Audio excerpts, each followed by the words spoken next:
Hey guys, good evening everyone. Welcome back to my channel and happy weekend by the way.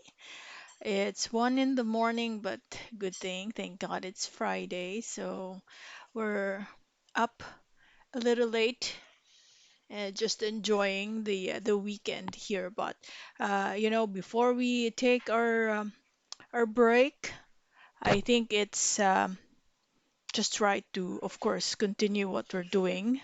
I failed to record yesterday because I had so many things to do at the office. But now let's try to go back and check how the market performed, no? If, by the way, this is your first time to watch my video, I am Miss JD. I do review stocks in the Philippine market, US market, or even cryptocurrency because I've been invested and I also do mid to long term trading. Sometimes I would do swing trades or position trading, but nowadays I'm more interested in long term because the market is, very unpredictable. Most of the actions, in fact, are on the downside. So I show interest in stocks that give out dividend. At the same time, they have good fundamentals, that way, even if the market is down, I still get compensated. So those are the things that I am into at the moment. So feel free to drop a comment. Let me know if there is a stock you would like me to review. And using these indicators that you see in front, I mix and match that to create an analysis. So let's get started. Let's start with the index. And by the way, it took me a little while to record today because I had to listen to myself. I had to play the video from Wednesday. Yeah, I think Wednesday. And try to understand if, my analysis was correct or not. Okay, and going back to the index here. So I've mentioned this as well in the previous episodes that I am anticipating a possible pullback around the MA20 line, and that actually materialized today. And one thing scary at the moment is that you had a solid drop. Not even a wick is seen at the bottom side of the candlestick. So we really have to closely observe the performance of the market at the opening on Monday, because once it crosses the MA20 line and most of the action happens below that, then chances are tutuloy-tuloy siya. Okay? Posibleng babalikan yung previous niyang support, which is around this area. On the contrary, if most of the action happens here and then ang sentiment on the first 30 minutes to an hour above MA20 line, then that's a good bounce. Okay? Sana naman this will play a good um, payoff. No? This will have a good payoff come Monday, given that we have foreign buying uh, this Friday. All right, so let's take a look at, paano kaya yung mga trending stocks today, especially yung mga nasa blue chip companies. So with this heavy red over here, a lot of investors might really get interested. This their eyes will sparkle because they will be able to get in at a much lower price. So ito, kita nyo, red sila pero a lot of these companies walang problema ang fundamentals. It's just the market sentiment, okay? But don't quote me yet, ha? Baka there are some things that triggered this na hindi pa ako updated, so feel free to drop a comment. Let's learn from one another because, I do work the entire day and I just record my insights based on the, technicals that I see. Pero fundamentals, news, yun, you gotta help me on that. But looking at the technicals alone, sige, punta tayo. We'll work our way downwards now. But if this video becomes really long, then I gotta slice it and create another episode. Okay. So AC, you had a nice gap up, pero we all know that pag nag-gap up ang isang stock, binabalikan ng gap and it fills that gap. So in some occasions, it takes several days para balikan, but in this scenario, on that very same day, binalikan siya. What am I trying to say here? Balik tayo kunwari 15 minutes. Kita niyo to? Gap up siya. So meron kang space dito, 'di ba? Yan. So ang ginawa niya, binalik unti-unti every 15 minutes, pababa ng pababa. So hindi pa niya actually na fill ang gap. Ah, okay. Na-fill na pala. Saan ka nag-fill? Ito dito.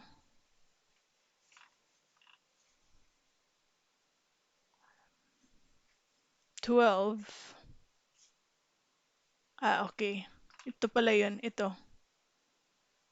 So, nag-gap up ka. Ito 12. Ito 9. 9:30 eh. Oh, ito nga. Ito nga siya. So, na-fill na niya ang gap. Babalikan ko nga. Ba't siya? Okay. So, dito. Ah, ito. Hinahanap ko ang last price. Grabe pala ang gap down niya nung last 15 minutes. May ano tawag ng buhos. So I was looking at this, sabi ko, hindi pa naman ito nag-feel. Ito pala siya. Bad trip to ah. So ito siya. Gap up siya tapos finil niya that very same day. Pero I really feel that magbabounce to. Magbabounce to. Kasi yung lapit lang oh. In case man mag-push pa siya a little bit downwards, may support yan na eh. Ito, previous resistance mo to. And most likely, gagawa yan ng support at that level. So, abangan nyo kasi sobrang giveaway na naman ulit ito, giving you a chance na makapasok at a much cheaper level and that is Ayala. Take note. Okay, so ang ganda ng um, timing if you are just about to enter. Kasi nagpulahan na naman ng market, de makakapasok tayo ng mas mura, o, di ba? Anong nangyari dito kay Monde? Um, Grabe, interesting ito. Is it an all-time low? 8 peso level?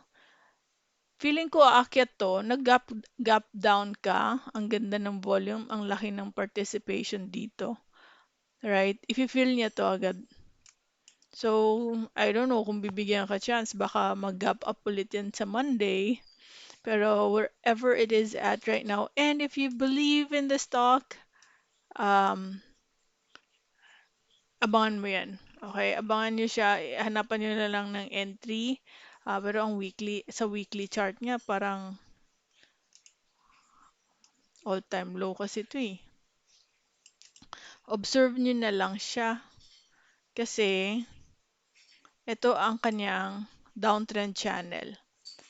Pwede nyong lagyan ng line ganyan. And that will serve your um, descending support. Pag na-break pa ito, then delikado yan. Ang probably siguro ang hintayin niyo na lang is makagawa siya ng support. Kasi ngayon naggagawa siya ng lower low and lower high. So on the daily chart, yes, may gap ka dito. So kung gusto mo, laruin mo siya na intraday. Kailangan mabantayan mo talaga yung stock. Pero kung wala kang oras, my best recommendation is wait for it. I know pag na-exhaust na yung lahat ng selling activity, as you go lower and lower, ang body of the candlestick becomes lower and lower. In the same manner, pag andun ka sa taas at people feel or the market feels na mahal na siya, lumiliit. As you notice here, lumiliit ang mga body ng candlesticks. Paunti ng paunti. Okay, so yan ang ating observe dito. I think we really have to be on the defensive side when we try to enter a stock because baka, there's what you call don't touch a falling knife. Baka falling knife pa to. Right, so let's talk about Ali. Ali also got rejected at the MA20 line. Si Ali, um, well, that's also Ayala. That's Ayala Land Incorporated. At the moment, mukhang ang laro dito ay range trading. Pag bumaba siya, bumalik around 2288, that could be your sign. Kasi we got rejected here at the MA20 line. So, be on the conservative side. Pero kung ayaw mo nang hintayin, kahit meeting halfway lang, no? Dito, kunwari 2439, kasi meron kang isang possible support here in the short term. Kasi ito support siya, ito naging resistance siya. So, 24, lalagyan natin ng linya dyan, 24.76. Kung gusto mo, mas makapasok ka na mas mabilis kasi hindi natin din alam, no, baka hindi na to balikan. Pero right now, what I can see is pwede pa tayong mapapagbigyan in the next few days na bumaba pa at a lower price. Because let's say, yun lang ang hinihintay mo because you really like Ali to begin with because good ang fundamentals niya. Right now, it's just the timing that we're talking about. A few cents na makahagal ka, good. Pero kung tutuusin, at few cents right now, 24, 1 to 2 peso difference. Kung long-term holder ka naman, insignificant yan. Wherever it is at right now, basta long-term. We're talking about being long-term. Uh, just accumulate each time mag-drop siya. Perhaps, during your payday, set aside ka, pasok mo lang siya ng pasok. Later on, pagpalagay natin, 5,000 ka kunwari every payday, right? The value of 5,000 right now could just be flat, 5,000. Pero as it goes down, the number of shares you can buy with that 5,000 becomes bigger. So sa 25, kunwari, 25, ilang stocks mabibili mo kung may 5,000 ka? Let's just illustrate that. 5,000, alam ko na, ito na lang. Um, cost averaging calculator.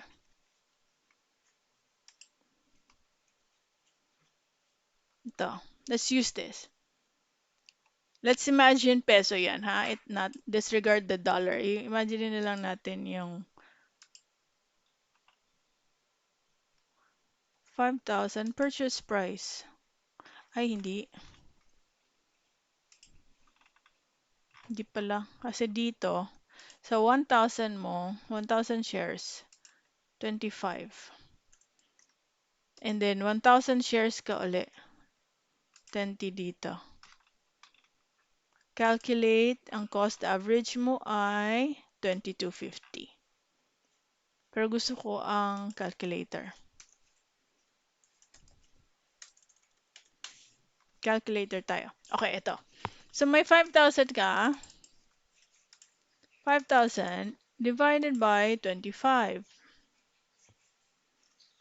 Magkano? So, you can buy 200 shares kung 25. So, bumagsak, no? After a few months, weeks, bumagsak. Naging 20 pesos na lang siya.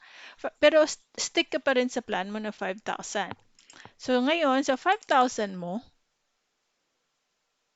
divided by 20. O, bidi may 250 ka na. Kanina, magkano? 5,000 divided by 25, 200 lang. O, diba? At the same price, at the same amount that you set aside, you managed to buy more this time. Kasi mas mura mo siyang nabibili. At isa pa, yung cost average mo bumababa, giving more weight. Kumbaga, there's what you call weighted average. Mas malaki yung weight dun sa, at the 20 peso amount because mas maraming shares mo doon na nabili. So, trust the process. If you want to go long term and you want to just be firm with your plan na lagay lang ng lagay, eventually magugulat ka na lang, napakaliit na lang ng iyong average dyan. So in this scenario, if you plan long term, so hagal ka lang ng konti, pero eventually, pag bumaba pa yan, then you can just buy more. Pero careful ka, kailangan you really trust the company. Ako, for instance, naglagay ako sa Globe. Globe right now is on a, on the bearish side. Punta na lang ako sa Globe. Globe is on the bearish side. So, and I feel kaya the buying power is just there. I just set that aside. Pero kasi nafe-feel ko na we are still being rejected at the MA20 line. At the same time, it is also creating a support at this area. So, ino-observe ko pa siya kasi bakit ako hindi pa pumapasok at hindi ko pa siya dinadagdagan? Dahil nakikita ko wala pang volume na nag-pick up. But definitely, I am going to add more, right? Um, anyway, wala pa naman payday. So, yun lang ang kwento dyan. So, I was able to enter multiple times already. Somewhere here. Actually, ang average ko ngayon dyan is around 2,000 eh. 2,000 na nag-drop pa siya. So, sige lang. We'll just add. Kasi itong stock na to, really for long term talaga siya. Imagine mo may GCash ka, may Globe ka. So, these are big players talaga in whatever we do on a daily basis, right? We all need a cell phone and we all need a digital wallet nowadays. So, in this case, I'm not promoting it. Bala kayo, basta may telco kayo support nyo. Yun lang ang ano ko dyan. May telco kayo and of course, piliin nyo yung, stable naman and you're using. So, kaya din napili ko si Globe. Alright. So, balik tayo, no? Um, BPI. BPI on the verge of breaking our MA20 line pero may foreign buying ka. So most likely malapit lang to at magbabounce agad. Dito ko nakikita. Bakit? Kasi ito support, ito resistance, pero solid red yan. So malamang may a little bit of continuation pero hindi naman todong ibabagsak because I have a support nearby. Alright, so in this case, again, talking about sino kaya ang magkaka-interest sa area na to, I would say mga investors. Dahil kung ikaw isang position trader, hindi ito ang area na papasukin nyo. Make sense? Because, number one, decline ito. Pabagsak siya, bumabalik siya. Right? Normally, pag position trader ka, andun ka sa support. Hindi sa actually dito, profit taking. Nagpa-profit take lang mga tao eh. So, hintayin nyo. Bumagsak pa siya. Um, at yeah, if you can get it near, so this is the near support, itong pangalawang area. Pero feeling ko madali niya itong mabibreak ang 102.75 eh. So, isa pa, dito, 98.86. Siguro pwede na yan mahagal. That up to that level. SMPH, si SMPH, respecting the MA20 line, as you can see, right? Um, mukha siyang, temporary lang yung drop nyo na yan, giving you a chance to be near a support area. So, ang nakikita mo support, higher, gumagawa kasi siya ng higher low eh, and higher high. So, this pullback is, I think, a healthy pullback. And hindi siya pa gaano kamahal. Right? So those are, let me see, those are the stocks I have reviewed for this episode. I'll try to record another one so that I will be able to cover more. Just go ahead and just skip to the areas or the stock that you'd like to listen to. On the title, I made sure to organize it as it was discussed in the video. So alam niyo yung pagkakasunod-sunod ng stocks na ni-review. So thank you guys for watching and see you in my next video. Bye-bye.